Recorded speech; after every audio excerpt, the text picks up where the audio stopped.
Hey guys, moving on to the PYQs on electrochemistry. So let's quickly go on to question number 1. The correct value of cell potential in volt for the reaction that occurs when the following two half cells are connected is what? So यहाँ पे आपको दो half cells दिए हुए हैं और उन दो half cells में वो बोल रहे हैं कि correct value of cell potential क्या है.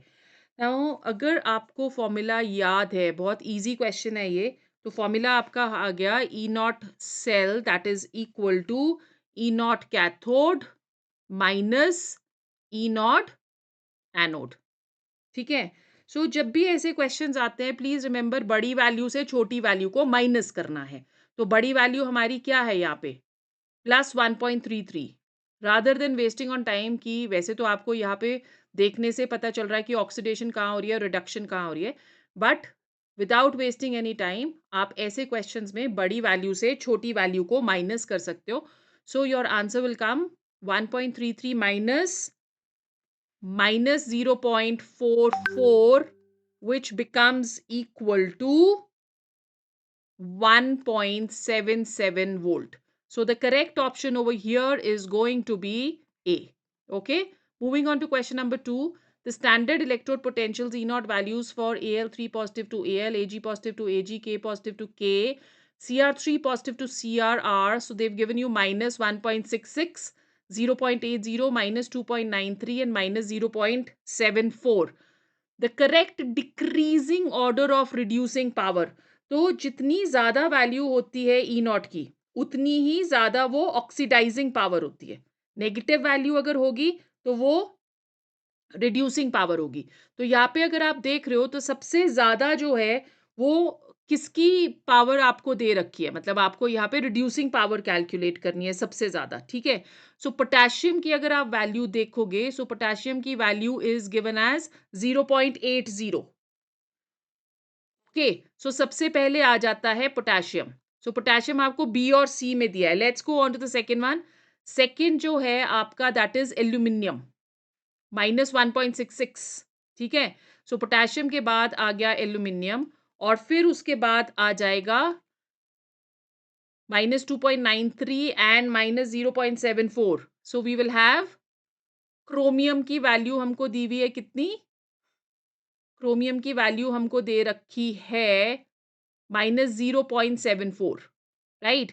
सो एल्यूमिनियम आ गया. एल्यूमिनियम के बाद it is going to be chromium and chromium के बाद it is going to be AG. ठीक है. So over here the value of Al3 positive to Al is given as -1.66. इसकी 0.80.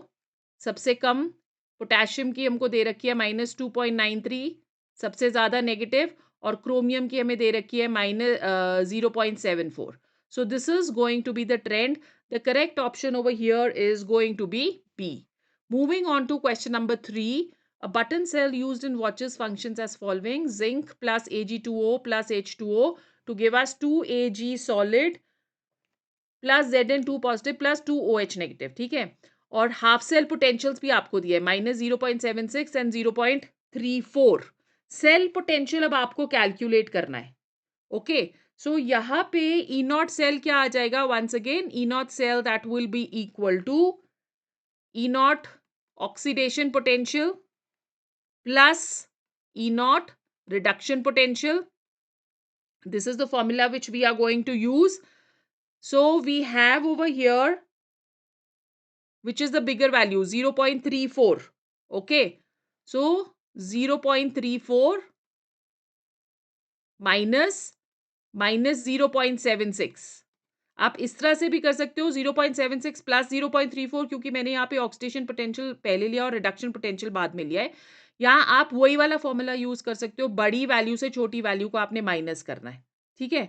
सो the answer over here is going to come as 1.10 volt. So the correct option over here is C. Moving on to question number 4. Standard electrode potentials of 3 metals X Y and Z are. तो X का इन्होंने कितना दिया है? -1.2 volt. ठीक है. y का इन्होंने हमें दिया है 0.5 वोल्ट. और z का, ये वाला क्वेश्चन काफी कॉमन है नीट में, -3.0 वोल्ट. तो ये दिया हुआ है. सो रिड्यूसिंग पावर्स अब आपने यहाँ पे फाइंड करने हैं. More negative value of reduction potential, stronger will be the reducing power. Okay, so यहाँ पे आपके पास Z की वैल्यू कितनी दी हुई है, -3.0, तो Z हो जाएगा सबसे ज्यादा। Z अगर सबसे ज्यादा है तो यहाँ पे एक ही ऑप्शन है, which is C. Okay, moving on to question number 5. Standard electrode potentials are Fe2 positive, Fe E naught is -0.44, and Fe3 positive to Fe E naught is 0.77. Okay, so Fe2 positive, Fe3 positive, and Fe blocks are kept together. Then what is going to happen over here? अब इधर देखो, आपको E not की value कितनी दी है, क्या क्या values हमें दी है. E naught for Fe2 positive to Fe, ये हमें दे रखी है -0.44 वोल्ट. ओके, और E naught for Fe3 positive to Fe2 positive, ये हमें दे रखी है +0.77 वोल्ट. ठीक है, अब अगर सेल को हम कंस्ट्रक्ट कर रहे हैं by combining these two electrodes, तो ऑक्सीडेशन कहाँ होगा? ऑक्सीडेशन का मतलब हुआ कि oxidation is going to occur at Fe2 positive to Fe electrode, right. So anode की रिएक्शन अगर हम लोग यहाँ पे देखते हैं, एनोड की reaction will be Fe to give us Fe2 positive plus 2 electrons. ठीक है, और कैथोड की रिएक्शन अगर हम लोग देखते हैं गाइस, तो कैथोड की रिएक्शन आपकी आ जाएगी Fe3 positive plus 1 electron to give us Fe2 positive. तो अगर हमें इसको करना है बैलेंस, तो इंटू 2 कर लिया. ठीक है, सो सेल रिएक्शन क्या आ जाएगी? ओवरऑल रिएक्शन अगर हम लोग यहाँ पे देख रहे हैं, ओवरऑल रिएक्शन आ जाएगी Fe plus 2Fe3 positive to give us 3Fe3 positive, 3Fe2 positive, sorry, 3Fe2 positive. ठीक है, ये हमारे पास रिएक्शन आ गई. अब अगर Fe2 पॉजिटिव, Fe3 पॉजिटिव और Fe ब्लॉक्स को हम लोग इकट्ठा रखते हैं, तो Fe3 पॉजिटिव रिएक्ट करेगा किसके साथ? Fe3 positive is going to react with Fe to give us Fe2 positive. That is concentration जो Fe3 पॉजिटिव की है वो हो जाएगी डिक्रीज, और Fe2 पॉजिटिव की हो जाएगी increase. So what is the correct option over here? B. This is an important question. Okay, let's go on to question number 6. A solution of potassium bromide is treated with each of the following. Which one will liberate bromine? तो जो stronger oxidising agent होगा ना, जैसे for example chlorine हमने ले लिया, वो displace करेगा वीकर ऑक्सीडाइजिंग एजेंट को. तो weaker oxidising agent is bromine from its salt solution. तो अगर हम रिएक्शन ले रहे हैं, पोटेशियम ब्रोमाइड की रिएक्शन उन्होंने दी है और उसको हम लोग क्लोरीन के साथ रिएक्ट कर रहे हैं, तो क्लोरीन जो है वो ब्रोमीन को इजीली कर सकता है displace, right. So correct option यहाँ पे क्या आ जाएगी? It is going to be C. Question number 7. Given below are two statements. One is labeled as assertion A and the other is labeled as reason R. Assertion A, in equation delta G is equal to minus NFV cell, value of delta G depends on N. ठीक है, so reason E cell is an intensive property and delta G is an extensive property. So E cell जो है वो intensive parameter है, correct, और delta G जो है वो एक्सटेंसिव है. ठीक है, और वैल्यू ऑफ डेल्टा जी यहाँ पे you can see that it is depending upon N. So both A and R are true, but R is not correct explanation of A. So correct option यहाँ पे क्या आएगा? It is going to be D. Let's go on to question number 8. Given below are half cells. So MnO4 negative plus 8H positive plus 5 electrons. So ये E naught की value आपको दी है -1.510 volt, और दूसरे में आपको दी है 1.223 volt. Okay, will permanganate ion liberate oxygen from water in the presence of an acid? So यहाँ पे अगर हम लोग ई सेल फाइंड करते हैं तो ई सेल अगर पॉजिटिव आएगा तो रिएक्शन अकर हो सकती है, ठीक है। So E cell E cathode minus E anode, बड़ी वैल्यू से हम छोटी वैल्यू को कर रहे हैं minus, so 1.510 minus 1.223, the answer over here is coming as plus 0.287. तो अगर ये आपके पास पॉजिटिव आ रहा है तो इसका मतलब reaction can occur, right? So E naught cell over here, what it is coming? Plus 0.287. So the correct option over here is going to be A. Question number 9. Find the EMF of the cell in which following reaction takes place. ये Nernst equation का question आ गया आपके पास. E naught cell हमको दे रखा है तो Nernst equation लगाते हैं. E cell that is equal to E naught cell minus 0.059 upon n. अब n यहाँ पे क्या है? 2 log of निकल. निकल is 1 into 10 raised to power 1 2 3 minus 3 upon Ag. अब Ag का आपको स्क्वायर लेना है, ठीक है. Ag का स्क्वायर लेना है क्योंकि 2 Ag है. इसको आप जनरली भूल जाते हो और आप देखोगे कि दोनों ऑप्शंस आपको इसमें दे रखी होंगी. सो Ag is 0.001 1 into 10 raised to power minus 3 into 1 into 10 raised to power minus 3. ठीक है, इस तरह से मैंने लिख दिया सो दैट कैलकुलेशन हमारी हो जाती है यहाँ पे easy. So this will become E naught cell हमें कितना दिया? 1.05. सॉरी, ये थोड़ा सा यहाँ पे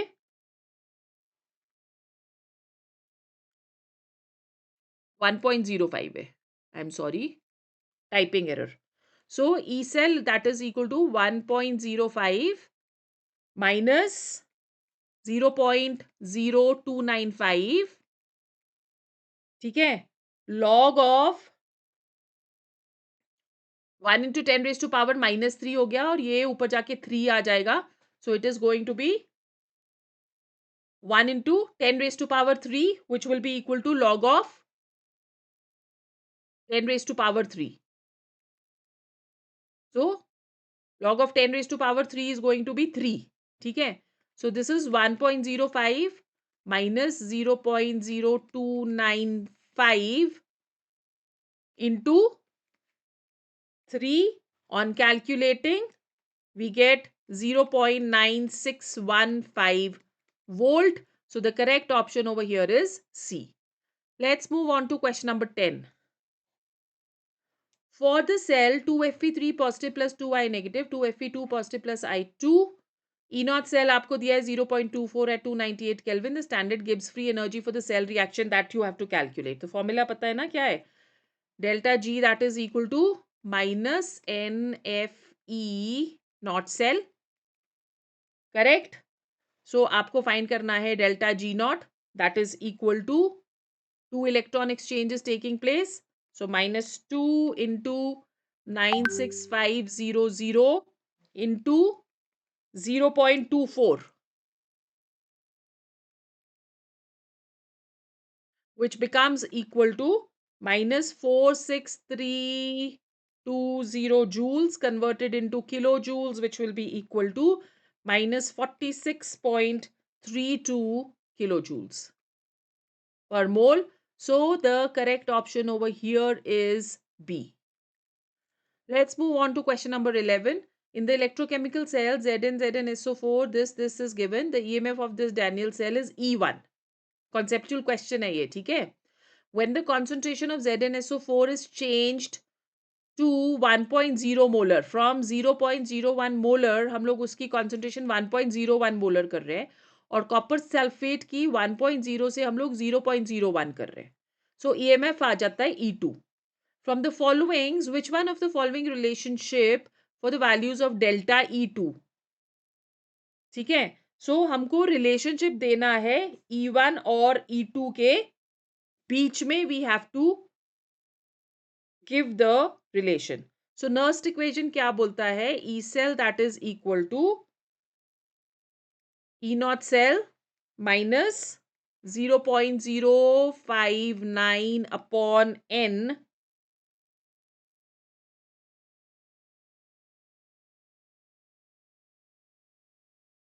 log of Zn2 positive upon Cu2 positive. ये आ गई हमारे पास इक्वेशन, ठीक है। अब E1 अगर हम लोग लेते हैं तो E1 की वैल्यू क्या आ जाएगी? E naught cell minus 0.059 upon 2 log of 0.01 upon 1, ठीक है। ये फर्स्ट आ गया फॉर E1। फिर E2 के लिए आपके पास क्या आ गया? E naught cell minus 0.059 upon 2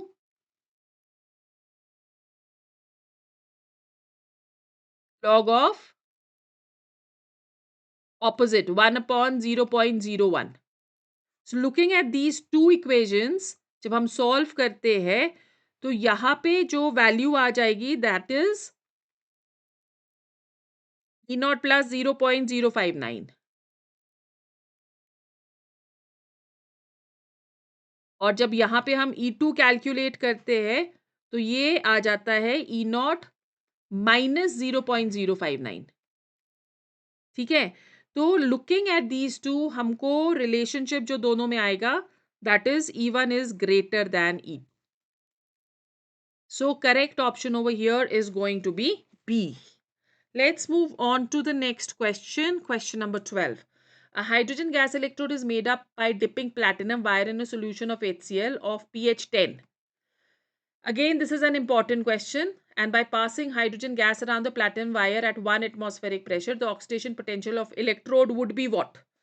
ठीक है। अब अगर हम लोग पानी का लेते हैं तो पानी का pH कितना होता है? 7, ठीक है। So it means minus log of concentration of H positive that is equal to 7. और अगर हम बोले कि concentration of H positive है तो concentration of H positive यहाँ पे क्या आ गया? 10 raised to power minus 7. So if you're looking at the equation, 2H positive aqueous plus 2 electrons to give us H2 gaseous, ठीक है। Let's find the E cell. E cell will be equal to E naught cell minus 0.0591 upon 2 log of pH2 upon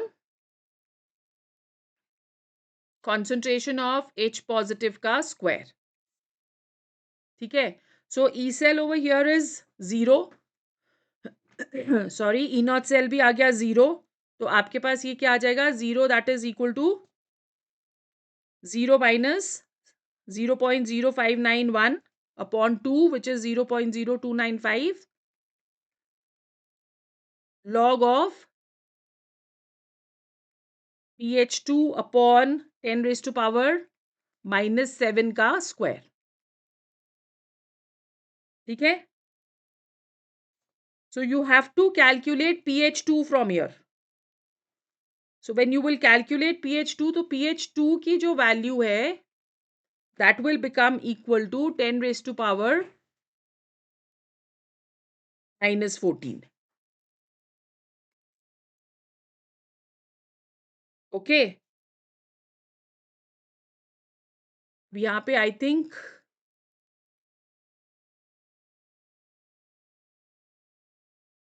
we are on the wrong question guys, एक second. Yes, we are on the wrong question, I am so sorry for this. So let's do this question once again, क्योंकि यहाँ पे तो हमें pH 10 दिया हुआ है। Okay okay okay. So moving on to question 12, guys. A hydrogen gas electrode is made by dipping platinum wire in a solution of HCl. pH is equal to 10. So मतलब क्या हुआ? H2 2H positive plus 2 electrons, ठीक है। सो ये 1 atmosphere है और ये 10 raise to power minus 10 आ गया। ई of H2 slash H positive क्या आ जाएगा? E naught for hydrogen is 0 minus 0.059 upon 2 log of 10 raised to power minus 10 का square upon 1. So on calculating हमारे पास जो E की वैल्यू आ जाती है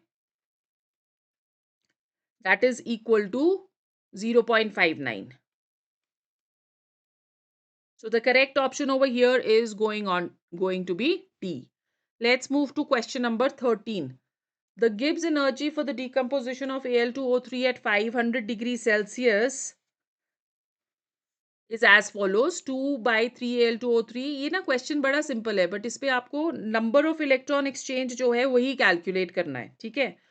सो सीधा फॉर्मूला लगाएं अगर हम delta G that is equal to minus N F E naught cell. Okay.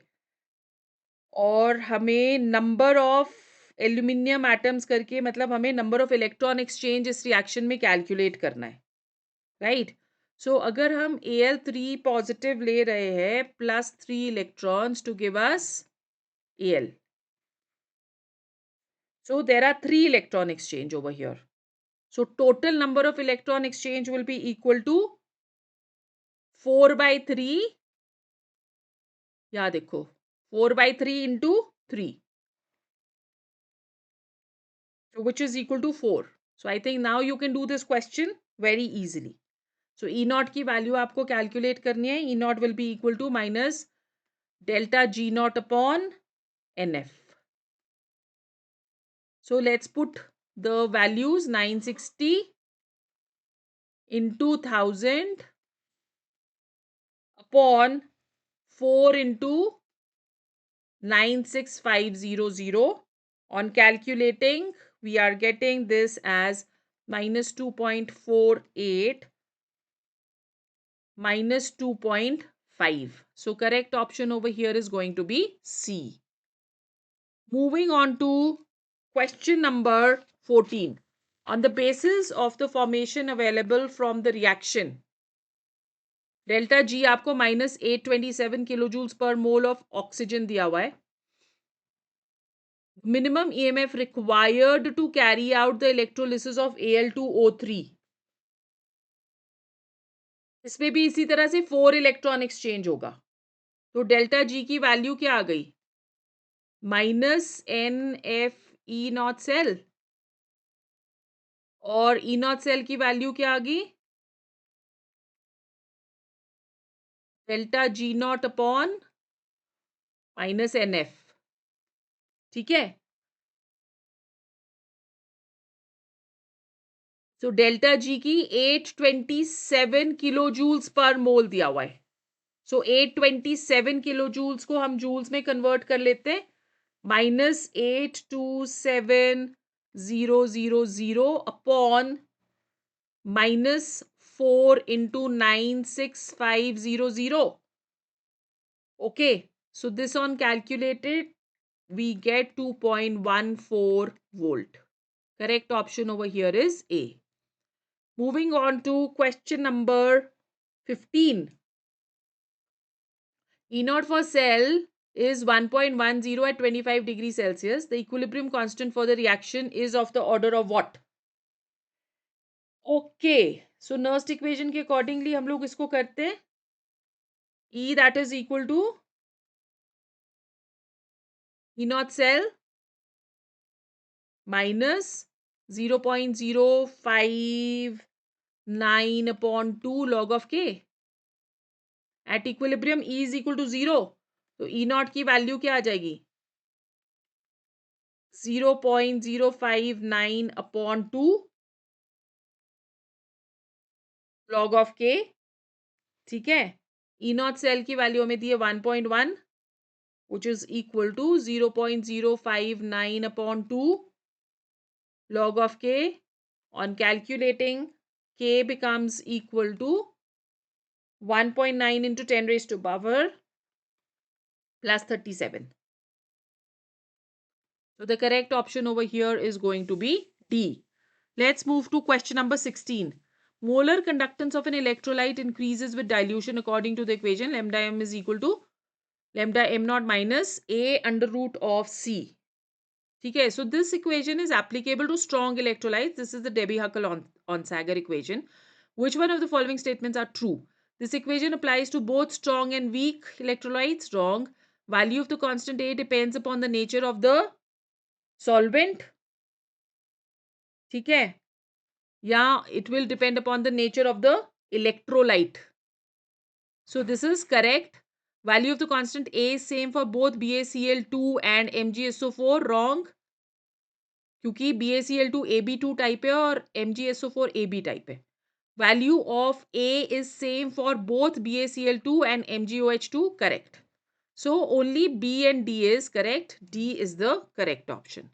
Moving on to question number 17. The conductivity of centimolar solution of KCl at 25 degree is this. And the resistance of the cell containing the solution at 25 is 60 ohms. Value of the cell constant.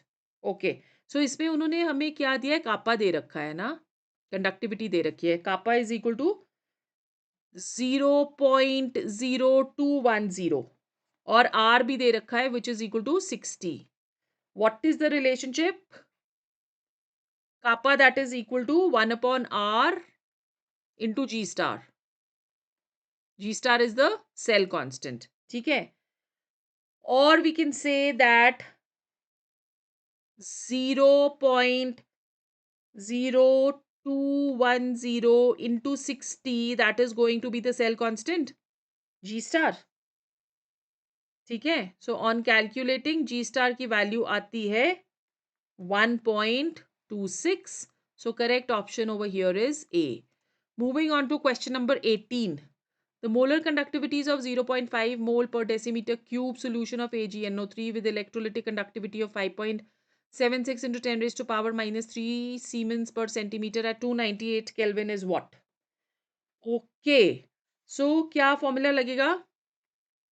Lambda m is equal to kappa into 1000 upon concentration or molarity. Okay. Values लगा देते 5.76 into 10 raised to power minus 3 into 1000 upon concentration is 0.5. बहुत easy question है ये. Answer हमारा आ जाता है 11.52. Correct option is D. Moving on to question number 19. An increase in equivalent conductance of a strong electrolyte with dilution is mainly due to what? Strong electrolytes जो होते हैं ना वो completely ionize हो जाते हैं at all concentrations.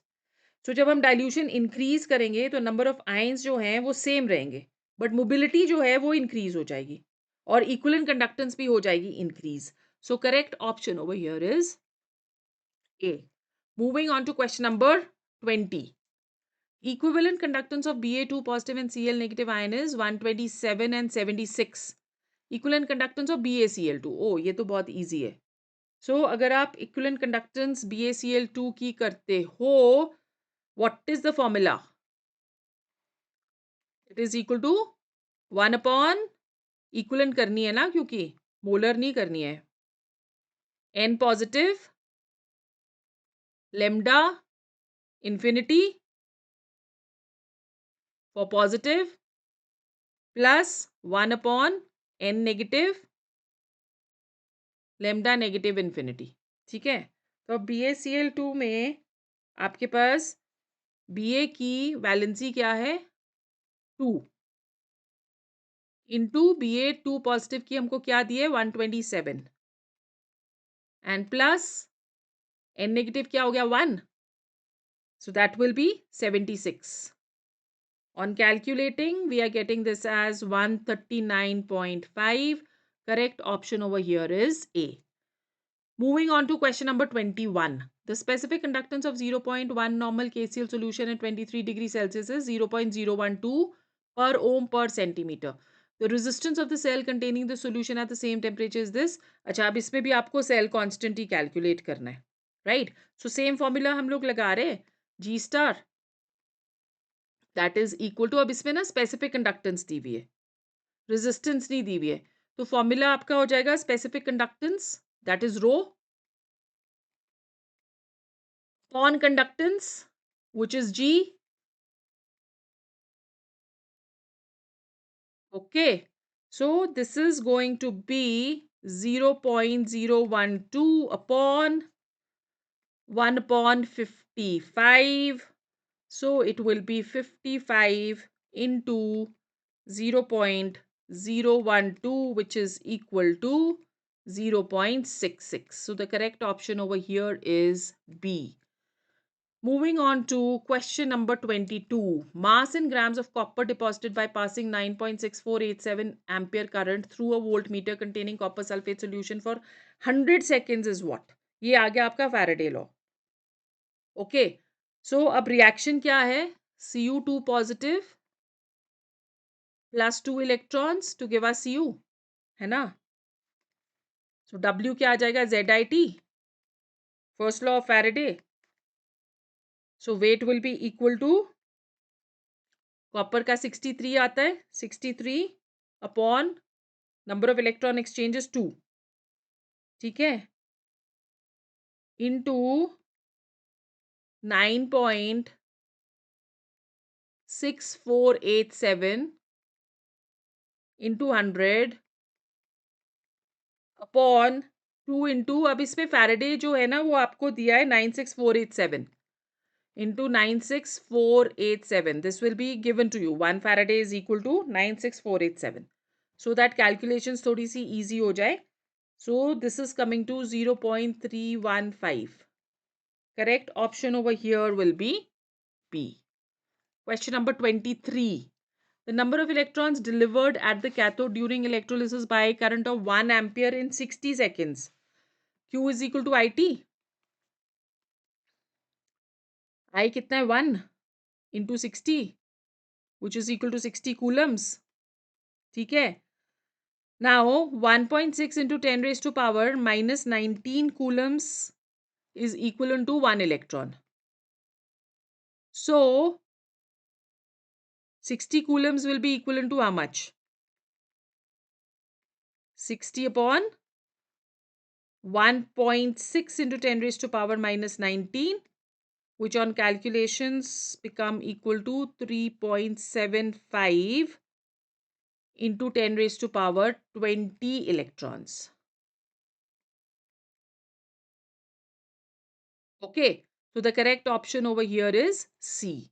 Moving on to question number 24. 45 grams of aluminium at mass 27, atomic mass 27 AMU is deposited at cathode from Al3 positive solution by a certain quantity of electric charge. The volume of hydrogen produced, you have to calculate. So if you're looking at 1 Faraday charge, that is going to liberate how much? 1 equivalent of the substance. ठीक है? So equivalent weight aluminium का कितना हो जाएगा? That will be equal to atomic mass, which is 27, divided by valency 3, that is 9. So number of equivalents of aluminium कितने हो गए? That will be equal to weight of aluminium upon equivalent weight. ठीक है ना? So ये आ जाएगा आपका 4.5 upon 9, which is equal to 0.5. ठीक है? So number of gram equivalents, yeah, number of equivalents of aluminium we are getting over here 0.5. Right? So number of Faradays required भी कितने होंगे? 0.5. और number of equivalents of H2 भी produced कितने होंगे? 0.5. So volume occupied by one equivalent of H2 कितना होता है? 22.4 divided by 2, which is equal to 11.2. ठीक है? और हमारे पास कितना है? 0.5. तो 11.2 into 0.5, that will be equal to 5.6. So the correct option over here is going to be D. Moving on to the last question for today, guys, which is our question number 25. A 5 ampere current is passed through a solution of zinc sulfate for 40 minutes. The amount of zinc deposited at the cathode will be what? Okay. So I जो है 5 ampere है 40 minutes पे. तो इसका मतलब Q क्या आ जाएगा? I into T.